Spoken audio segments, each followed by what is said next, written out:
முருகன் தெய்வானை திருக்கல்யாணத்தை முட்டிட்டு 2 லட்சத்துக்கு ஒற்றை தேங்காய் ஏலம் போயிருக்கு. தேனி வள்ளி தெய்வானை சமேத சுப்பிரமணியர் திருக்கோவில்ல திருமாங்கல்யம் வைக்கப்பட்ட ஒற்றை தேங்காய் 2 லட்சத்திற்கு ஏலம் போயிருக்கு. தேனி மாவட்டம் போடி நாயக்கனூர் நகரின் மையப்பகுதியில் அமைஞ்சிருக்கிறது தான் அருள்மிகு வள்ளி தெய்வானை சமேத சுப்பிரமணியர் திருக்கோவில். சுமார் 350 வருஷங்களுக்கு முன்னாடி பழனியிலிருந்து கைப்பிடி மண் எடுத்துட்டு வந்து ஜமீன்தார்களால உருவாக்கப்பட்ட இந்த கோவில் இப்போ இந்து அறநிலையத்துறை மூலமா நிர்வகிக்கப்பட்டு வருது. இத்தகைய சிறப்பு வாய்ந்த இந்த கோவில்ல கந்த சஷ்டி விழாவை முன்னிட்டு கடந்த 21ஆம் தேதி கொடியேற்றப்பட்டுச்சு. தொடர்ந்து தினமும் 2 வேளைக்கு யாகசாலை பூஜைகள் மற்றும் சுவாமிக்கு சிறப்பு அபிஷேக தீபாராதனைகளும் நடந்திருக்கு. கந்த சஷ்டியுடைய முக்கிய நிகழ்வான சூரசம்ஹாரமும் ரொம்ப பிரம்மாண்டமா கோலாகலமா சிறப்பான முறையில நடந்து முடிஞ்சிருக்கு. இதுல போருக்காக காத்திருந்த சூர பத்மன முருகன் தன்னுடைய வேலாயுதத்தால வீழ்த்தினார்.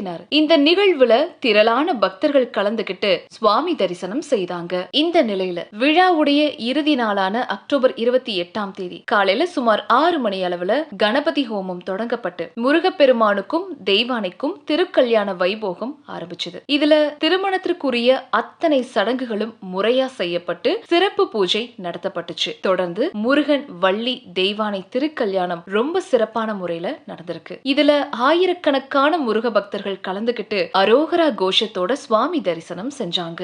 இறுதியா திருக்கல்யாண வைபோகம் நடக்கிறதுக்குரிய திருமாங்கல்யம் இருந்த கலசத்துல வைக்கப்பட்ட ஒற்றை தேங்காய் ஏலம் விடப்பட்டுச்சு. 6000 ரூபாயில தொடங்கப்பட்ட ஏலத்தொகை படிப்படியா உயர்ந்து நிறைவா 2 லட்சத்திற்கு ஏலம் விடப்பட்டிருக்கு. ஏலம் பெற்ற குடும்பத்தினர் கிட்ட கோவில் சார்பா தேங்காயும் வழங்கியிருக்காங்க. மேலும் திருக்கல்யாணத்துல பங்கு பெற்ற எல்லாருக்குமே திருமாங்கல்யம் மற்றும் பிரசாதம் வழங்கப்பட்டுச்சு. பக்தர்கள் எல்லாருக்குமே கோவில் நிர்வாகம் சார்பா அன்னதானமும் கொடுக்கப்பட்டுச்சு. இதுக்கு முன்னாடி விநாயகர் சதுர்த்தி விழாவுல தெலுங்கானா மாநிலம் ஹைதராபாத்துக்கு அருகாமையில் இருக்கிற பந்த்லாகுடா ஜாகிர் பகுதியில பூஜைக்கு வைக்கப்பட்ட லட்டு ஒன்று சுமார் 2 கோடிக்கு ஏலம் போயிருந்துச்சு. இப்படி சமீப காலங்கள்ல கோவில் பூஜைகளை வைக்கப்படுற பொருட்களை பக்தர்கள் ஆர்வத்தோட ஏலம் எடுக்கிறது அப்படிங்கிறது அதிகமாகிக்கிட்டே வருது.